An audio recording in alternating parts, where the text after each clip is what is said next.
മാഷേ, പ്രിയങ്ക ഗാന്ധി വയനാടിൻ്റെ MP ആയി സത്യപ്രതിജ്ഞയൊക്കെ ചെയ്തു. ഏകദേശം 4 ലക്ഷത്തോളം വോട്ടിൻ്റെ ഭൂരിപക്ഷത്തിൽ പ്രിയങ്ക ഗാന്ധി ജയിച്ചു. ഇന്ദിരയ്ക്ക് ശേഷം പ്രിയങ്ക എന്നുള്ളതാണ് ഇപ്പോഴത്തെ ഒരു സ്ഥിതി. വയനാടിനെ സംബന്ധിച്ചിടത്തോളം നമുക്കറിയാം, കേന്ദ്ര സർക്കാർ ഇപ്പോൾ പ്രധാനമന്ത്രി നരേന്ദ്രമോദി തന്നെ നേരിട്ട് വന്ന് 7 മണിക്കൂറോളം വയനാട് മുഴുവൻ സന്ദർശിച്ച് കുട്ടികളെയും വയസ്സായവരെയും ചെറുപ്പക്കാരെയും എല്ലാം ചേർത്ത് പിടിച്ച് പോയ ഉടനെ വയനാടിന് വേണ്ടി എല്ലാം ചെയ്യും എന്ന് പറഞ്ഞിട്ട് പോയവർ ഇതുവരെ ഒന്നും കൊടുത്തില്ല എന്നുള്ളതാണ് യാഥാർത്ഥ്യം. അപ്പോൾ പുതിയൊരു MP ആയി പ്രിയങ്ക ഗാന്ധി വരുമ്പോൾ വയനാടുകാർക്ക് പ്രതീക്ഷിക്കാൻ, മോദി കൈവിട്ട വയനാടിനെ പ്രിയങ്ക ഗാന്ധി രക്ഷിക്കുമോ? നമുക്കങ്ങനെ പ്രതീക്ഷിക്കാൻ കഴിയുമോ? പ്രിയങ്കയിൽ വലിയ തരത്തിലുള്ള പ്രതീക്ഷ വയനാടിനുണ്ട് എന്നതാണ് ആ തെരഞ്ഞെടുപ്പ് ഫലം വ്യക്തമാക്കുന്നത്. 4 ലക്ഷത്തിലധികം ഭൂരിപക്ഷം എന്ന് പറയുന്നത് കേരളത്തിൻ്റെ ഒരു രാഷ്ട്രീയ ഭൂമിയെ അങ്ങനെ സംഭവിക്കാൻ പാടില്ലാത്തതാണ്. കാരണം കേരളത്തിലെ ആളുകൾക്കൊക്കെ വ്യക്തമായിട്ടുള്ള രാഷ്ട്രീയമുണ്ട്. ഇന്ദിരാഗാന്ധി വന്ന് മത്സരിച്ചാൽ പോലും ആ രാഷ്ട്രീയത്തിന് അനുസരിച്ച് മാത്രമുള്ള അവർ വോട്ട് ചെയ്യാൻ സാധ്യതയുള്ളൂ. അതുകൊണ്ടാണ് ഇപ്പോൾ മോദി തിരുവനന്തപുരത്ത് മത്സരിക്കുന്നതിനെക്കുറിച്ച് ആലോചിക്കുന്ന സമയത്ത് അത് വേണ്ട എന്ന് രാഷ്ട്രീയമായിട്ട് ബുദ്ധിയുള്ള ആളുകൾ പറയുന്നത്. കാരണം അത് ശരിയല്ല. കാരണം കേരളത്തിൽ അങ്ങനത്തെ ഒരു ഇതുണ്ട്. വയനാട്ടിൽ സ്വാഭാവികമായിട്ടും കോൺഗ്രസ് ജയിക്കുന്ന ഒരു സ്ഥലമാണ്. നേരത്തെ മുതൽ ഇപ്പോൾ ഷാനവാസിൻ്റെ കാലം മുതൽ തന്നെ നല്ല ഭൂരിപക്ഷത്തിന് ജയിക്കുന്ന സ്ഥലമാണ്. കോൺഗ്രസ് ജയിക്കാൻ സാധ്യതയുള്ളൊരു മണ്ഡലമാണ്. അപ്പോൾ അവിടെ മറ്റൊരാൾ പോയി മത്സരിച്ചിട്ട് കാര്യമില്ല. പക്ഷേ പ്രിയങ്ക ഗാന്ധിയോട് മത്സരിക്കാൻ വന്ന സമയത്ത് അങ്ങനെയല്ല ആ നിയമമണ്ഡലത്തിൻ്റെ സ്വഭാവം മാറുന്നത്. അത് മാറുന്നത് ഉത്തരേന്ത്യയിൽ യാതൊരു പൊളിറ്റിക്കൽ കോൺഷ്യൻസും ഇല്ലാത്തതായിട്ടുള്ള ആളുകൾ വോട്ട് ചെയ്യുന്ന തരത്തിലേക്ക് വയനാട് വോട്ട് ചെയ്തതായിട്ടാണ് നമ്മൾ മനസ്സിലാക്കുന്നത്. അതുകൊണ്ടാണ് 4 ലക്ഷത്തിലധികം വോട്ടിൻ്റെ ഭൂരിപക്ഷം ഉണ്ടാകും. കാരണം പ്രിയങ്ക ഗാന്ധി എന്ന് പറഞ്ഞാൽ ഒട്ടുമിക്ക വോട്ടർമാരെ സംബന്ധിച്ചിടത്തോളം ഇന്ദിരാഗാന്ധിക്ക് സമാനമാണ്. അങ്ങനെയാണ് അവർ കണക്കാക്കുന്നത്. ഇന്ദിരയുടെ മൂക്ക്, ഇന്ദിരയുടെ ചിരി, ഇന്ദിരയുടെ സംഭാഷണം എന്നൊക്കെ പറഞ്ഞ് നമ്മൾ അതിന് അത്തരത്തിലുള്ള ചില നരേറ്റീവ്സ് ഉണ്ടാക്കുകയും ആ നരേറ്റീവ്സിനനുസരിച്ച് ആളുകൾ പ്രവർത്തിക്കുകയും വോട്ട് ചെയ്യുകയും ചെയ്യും. പൊളിറ്റിക്സ് ഒരിക്കലും അവിടെ ആ തെരഞ്ഞെടുപ്പിൽ കാര്യമായിട്ട് പ്രകടനം നടത്തിയിട്ടില്ല എന്നാണ് നമ്മൾ മനസ്സിലാക്കേണ്ടത്. പക്ഷേ ഇനി ഇപ്പോൾ കേരളത്തിൻ്റെ ഒരു ചർച്ച എന്ന് പറയുന്നത് ഈ മോദി കൈവിട്ടിരിക്കുന്ന വയനാടിനെ പ്രിയങ്ക കൈപിടിക്കുമോ എന്ന് തന്നെയാണ് ചോദിക്കുന്നത്. അതിൻ്റെ കാരണം എന്താണെന്ന് വെച്ചാൽ ശരിയാണ്, അവിടെ മോദി വന്ന് കൊച്ചു കുട്ടികളെ വരെ ചേർത്ത് പിടിച്ചിട്ട് അവരെ സംരക്ഷിക്കും എന്നും അവർക്ക് ആവശ്യമായിട്ടുള്ള എല്ലാ കാര്യങ്ങളും ചെയ്തു കൊടുക്കുമെന്ന് പറഞ്ഞു പോയി ഒരുപക്ഷെ ശരിയായിരിക്കാം. അദ്ദേഹം അന്നേരത്തെ പറയുന്നതൊക്കെ സത്യസന്ധമായിരിക്കാം. പക്ഷേ ഇവിടുന്ന് പോയി പാർലമെൻറ്റിലെത്തി അതേപോലെ തന്നെ BJPയുടെ ഓഫീസിലേക്ക് കയറി കഴിഞ്ഞപ്പോൾ തന്നെ അത് രാഷ്ട്രീയമായിട്ട് അത് പരിവർത്തനം ചെയ്യും. എന്ന് വെച്ചാൽ ഒരു കാര്യത്തെ ആളുകൾ വായിക്കുന്നത് രാഷ്ട്രീയമായിട്ടാണ്. അപ്പോൾ BJPയുടെ കേന്ദ്ര നേതൃത്വം അത് രാഷ്ട്രീയമായിട്ട് വായിച്ച സമയത്ത് വേണ്ട, അത് കേരളമല്ലേ കൊടുക്കണ്ട എന്ന് തീരുമാനിച്ചാണ്. കാരണം കേരളത്തിന് ഇത് ഇപ്പോഴത്തെ ഒരു പ്രശ്നമല്ല. 1957 മുതൽ ഈ സംഭവം ഉള്ളതാണ്. കാരണം ഒന്നാമത്തെ തെരഞ്ഞെടുപ്പ് കഴിഞ്ഞു, കേരളത്തിൻ്റെ ആദ്യത്തെ തെരഞ്ഞെടുപ്പ്, കേരളപ്പിറവിയുടെ ആദ്യത്തെ തെരഞ്ഞെടുപ്പിൽ തന്നെ കേന്ദ്ര ഗവൺമെൻറ്റിന് അനുകൂലമായിട്ടുള്ള വിധിയല്ലല്ലോ ഉണ്ടായി. കേന്ദ്രത്തിൽ കോൺഗ്രസ് ഭരിക്കുന്നു, കേരളത്തിൽ കമ്മ്യൂണിസ്റ്റ് ഭരണം. അന്ന് മുതൽ തുടങ്ങിയതാണ് കേന്ദ്രവും അതേപോലെ തന്നെ കേരളവും തമ്മിലായിട്ടുള്ള ദ്വന്ദ്വയുദ്ധം എന്ന് പറയും.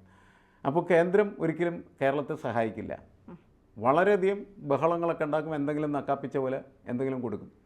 അതാണ് ഇതുവരെയും തുടർന്നു പോന്നിരുന്ന സമീപനം. അതിപ്പോഴും തുടരുന്നു എന്ന് മാത്രമേ നമ്മൾ കണക്കാക്കേണ്ടത്. BJPയുടെ ഒരു പ്രത്യേക വിവേചനമല്ല.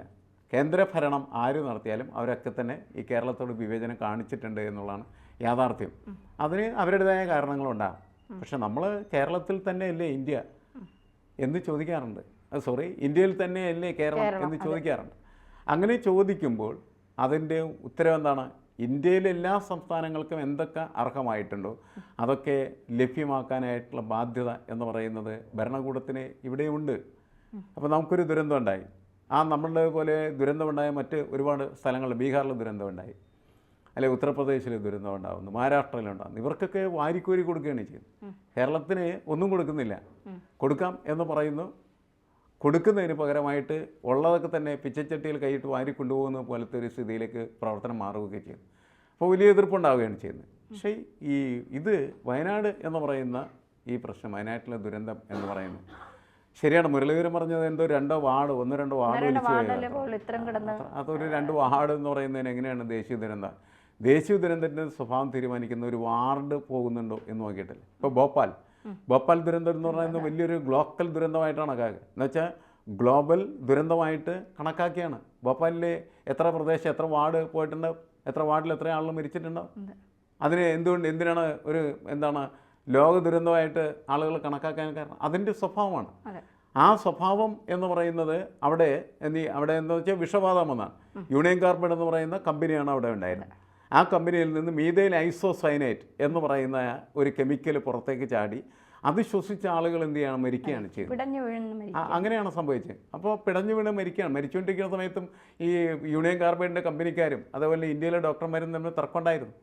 കാരണം അവർ പറഞ്ഞത് ഞങ്ങളുടെ കമ്പനിയിൽ നിന്ന് പുക കൊണ്ടൊന്നുമല്ല മരിച്ചിരിക്കുന്നത്, വേറെ എന്തോ കാരണമാണെന്ന് പറഞ്ഞുകൊണ്ടിരിക്കുകയാണ്. ഈ കമ്പനിയിൽ നിന്ന് വന്ന പുകയാണെന്നും ഇതാണ് അതിൻ്റെ കാരണമെന്നും കണക്കാക്കിയിരുന്നെങ്കിൽ അതിൻ്റെ ആൻറ്റിഡോട്ട് ഉണ്ട്. അത് സോഡിയം തയസൾഫേറ്റ് എന്ന് പറഞ്ഞ ഒരു പദാർത്ഥമാണ്. അത് കലക്കി കൊടുത്താൽ മിക്കവാറും കുറേ അധികം ആളുകൾ രക്ഷപ്പെടുമായിരുന്നു. ഇത് തർക്കിച്ച് വീണ്ടും ഒരുപാട് ആളുകളെ കൊല്ലുകയാണ് ചെയ്തത്. അങ്ങനെ ഉണ്ടായ വലിയ ദുരന്തമാണ്. ആ ദുരന്തത്തെ പോലെ ഉള്ള ഒരു സംഭവമാണിത്. ഒരു വാർഡിലാണോ 2 വാർഡിലാണോ സംഭവിക്കുന്നത് എന്ന് നോക്കിയിട്ടല്ല അത് ദേശീയ ദുരന്തമാണോ അല്ലെങ്കിൽ ലോക ദുരന്തമാണെന്ന് പരിശോധിക്കുന്നത്. ഉറങ്ങിക്കിടന്ന മനുഷ്യരെ മുഴുവൻ ഒഴുക്കിക്കൊണ്ടുപോവുകയാണ് ചെയ്യുന്നത്. അത് വലിയ ദുരന്തമാണ്. അത് പക്ഷേ വാർഡ് ദുരന്തമാണെന്ന് പറയുന്നത് ഏത് നേതാവിനെ പറ്റി വിവരമില്ലായ്മ എന്നല്ലേ പറയാൻ പറ്റൂ? അല്ല, അദ്ദേഹം നിസ്സാരമായി കണക്കാക്കുന്നു എന്നുള്ളതല്ലേ? അതെ, ജനങ്ങളെ എല്ലാത്തിനെയും രാഷ്ട്രീയം കൊണ്ട് മാത്രം എന്ത് ചെയ്യുന്നു, വായിക്കുന്നു. അതാണ് പ്രശ്നം. രാഷ്ട്രീയം കൊണ്ട് വായിക്കേണ്ട കാര്യങ്ങളെ രാഷ്ട്രീയം കൊണ്ട് വായിക്കാൻ പാടുള്ളൂ. അല്ലാത്ത കാര്യങ്ങൾ അങ്ങനെ വായിക്കുമ്പോഴാണ് ഇങ്ങനെ പ്രശ്നങ്ങളൊക്കെ. അതാണ്. അപ്പോൾ അതുകൊണ്ട് ഈ വിഷയത്തിൽ കേന്ദ്ര സർക്കാർ എന്ന് പറയുന്നത്, കേരളം ഭരിക്കുന്നത് BJP സർക്കാരാണോ അല്ലെന്ന് നോക്കിയിട്ടല്ല സഹായം നൽകേണ്ടത്. കേരളം എന്ന് പറയുന്നത് ഒരു ജനസമൂഹമാണ്. ആ ജനസമൂഹം എന്ന് പറയുന്നത് ഇന്ത്യൻ സംവിധാനത്തിൻ്റെ ഇന്ത്യയുടെ ഭാഗമാണ്. അപ്പോൾ ഇന്ത്യയിൽ കാരണം നമ്മുടെ ടാക്സൊക്കെ അവർ അടിച്ചുകൊണ്ട് പോകുന്നുണ്ട് അല്ലേ? സെൻട്രൽ ടാക്സും അതേപോലെ തന്നെ കേരള ഗവൺമെൻറ് ടാക്സ് എന്നൊക്കെ പറഞ്ഞ് CGST മറ്റേ ടാക്സ് എന്നൊക്കെ പറഞ്ഞ് എല്ലാവരും അടിച്ചുകൊണ്ട് പോകുന്നുണ്ട്. അങ്ങനെ പോകുന്നതിന് പകരമായിട്ട് ചെറിയ സഹായമാണ് സാധാരണ നമുക്ക് ലഭിക്കുന്നത്. നമുക്കിവിടെ ഇങ്ങനെ ദുരന്തം ഉണ്ടാകുമ്പോൾ ഈ ദുരന്ത നിവാരണത്തിന് ആവശ്യമായിട്ടുള്ള ദുരിതാശ്വാസത്തിന് ആവശ്യമായിട്ടുള്ള പണം എന്ന് പറയുന്നത് കേന്ദ്ര ഗവൺമെൻറ് കൊടുക്കേണ്ടതാണ്.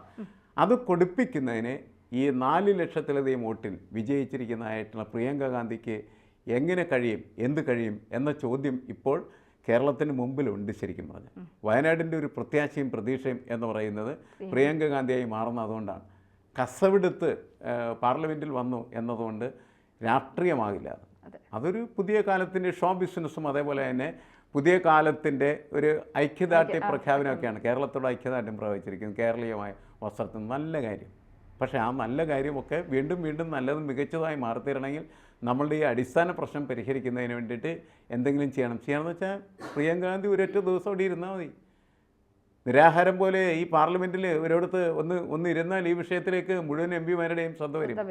അപ്പോൾ ഇതിനകത്ത് ഒരു തീരുമാനമെടുക്കാനായിട്ട് കഴിയും. അത്രയും ചെറിയ രീതിയിൽ പ്രവർത്തിച്ചാൽ പോലും ഈ പ്രശ്നം പരിഹരിക്കാനായിട്ട് കഴിയും. എവിടെയാണ് പൊളിറ്റിക്കൽ ആക്ടിവിസം ഇവരുടേത് എന്ന് നമ്മൾ മനസ്സിലാക്കുന്നത് ആ കാര്യത്തിലുള്ള ഇടപെടലിൻ്റെ അടിസ്ഥാനത്തിലായിരിക്കും. വലിയ ശേഷിയുള്ള വ്യക്തികളാണ് രാഹുൽ ഗാന്ധിയും അതേപോലെ തന്നെ പ്രിയങ്ക ഗാന്ധിയും ഒക്കെ. കാരണം അവർ ഇന്ത്യൻ രാഷ്ട്രീയമായിട്ട് അവരുടെ ഒരു പാരമ്പര്യം എന്ന് പറയുന്നത് അങ്ങനെ കെട്ടുവണഞ്ഞ് കിടക്കുന്നതാണ്. പക്ഷേ അതുമായി ബന്ധപ്പെട്ട് ഞാൻ ചോദിക്കുകയാണ്, വയനാടിനെ തൽക്കാലം നമ്മൾ വയനാടിനെ പ്രിയങ്ക ഗാന്ധി കൈവിടില്ല എന്ന് നമ്മൾ പ്രതീക്ഷിക്കുമ്പോഴും ഈ പണ്ട് ഇന്ത്യ എന്നാൽ ഇന്ദിര എന്നാണ് പറയുന്നത്. ഇപ്പോൾ ഭാവി പ്രധാനമന്ത്രിയാവും രാഹുൽ ഗാന്ധി, ഭാവി പ്രധാനമന്ത്രിയാകുമെന്ന് പറഞ്ഞിട്ട് രാഹുൽ ഗാന്ധിക്ക് ഇതുവരെ അതാകാനുള്ളൊരു അവസരം ലഭിച്ചിട്ടില്ല. ഒരിക്കൽ അവസരം കിട്ടിയപ്പോൾ അദ്ദേഹം അത് വേണ്ടാന്ന് വയ്ക്കുകയും ചെയ്തു എന്നാണ് പറയുന്നത്.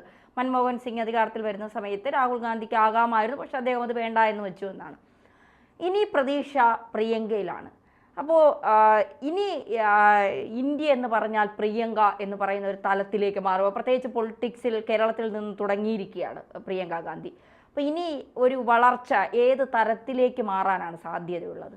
അല്ല, രാഷ്ട്രീയമായിട്ട് അത്തരം മുദ്രാവാക്യങ്ങളെ ഒരിക്കലും നമ്മൾ അംഗീകരിക്കാൻ പാടില്ലാത്തതാണ്. ഇന്ത്യയാണ് ഇന്ദിര, ഇന്ദിരയാണ് ഇന്ത്യ എന്ന് പറയുന്നത് സ്വേച്ഛാധിപത്യത്തിൻ്റെ ഒരു ശബ്ദം മാത്രമാണ്.